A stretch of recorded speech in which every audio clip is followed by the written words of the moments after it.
पुई आ चिंगड़ी माछ एका सांगर थिले केमिति हुए घरे जदि पुई टिके थिबो ता सहित चिंगड़ी माछ थिले ताले खाइबा पई तो बहुत बढ़िया लगे। आगुरु माँ ठाकुमा कि काकीमा एमाने समस्ते बहुत कम मसला दे ए पुई आ चिंगड़ी माछर तरकारीटा बढ़िया करती। ए घांटटा हेले आउ किछि दरकार हुएनी। सेमिति मु भी आज भाबिली कम तेल मसला रे ए पुई चिंगड़ीर तरकारीटा करिदिए।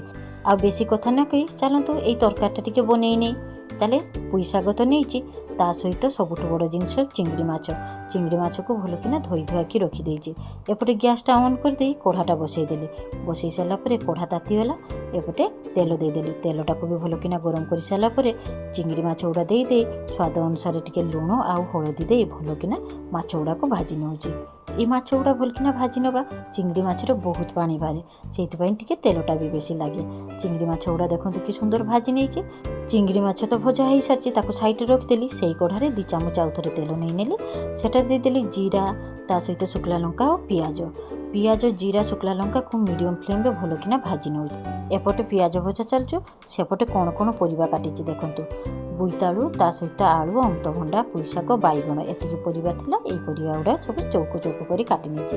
एपटे पियाज भी भजा हो जाइए ता सहित 2 चामच देदेली रसुण अदार पेस्ट टिके भल कि मसलाटा कर सारापर स्वाद अनुसार लुण जीरा गुंड हलदी गुंड आ काश्मीरी रेड चिली दे भल कि मसलाटा को कषि नौ।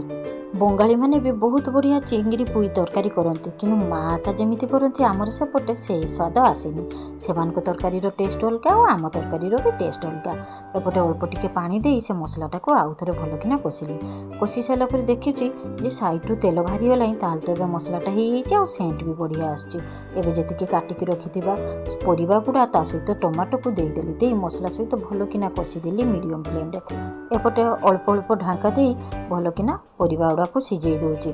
पुईर जो दंठा गुड़ा थिला ताकु मैं आगुआ देदेली ताले परिबा सहित से दंठा गुड़ा भी भल कि सिझीज। आ पुई पत्र गुड़ा को साइड करी रखिदेची। मसलाटा बहुत सुंदर बास्ना होची। जदि आपण मानक सहित बास्नाटा भी शेयर करि पारथांती ताले आपण जानि थांते तरकारीटा कि सुंदर बासुची।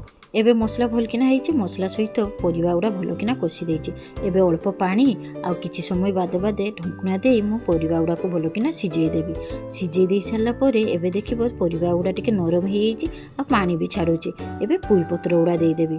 ये पुई पत्र आगे दे ना कहीं पुई पत्र फास्ट देले पुई पत्र आ किछि अंश रही से पुई पत्र को लास्ट दे किछि कंचा लंका दे तरकारी की आउ थे भल कि घाटिली। तरकारी कलरटा कि सुंदर आसी। भाजी चिंगड़ी माछ गुड़ा रखी से गुड़ा सब देदेली। दे तरकारी की 5 ରୁ 10 मिनिट पर्यंत आउ थे भल कि घाटी देली। तरकारी एबे रेडी होइछि। एबे गरम गरम भात सहित ये तरकारी खाई मुझे सिलाई स्कूल चल जिमी।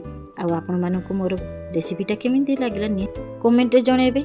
आ ये तरकारीटा माँ आ काकी माँ हाथ में बहुत बढ़िया लगुता है। मो सासू माँ भी यही तरकारी करती बहुत टेस्टी हुए।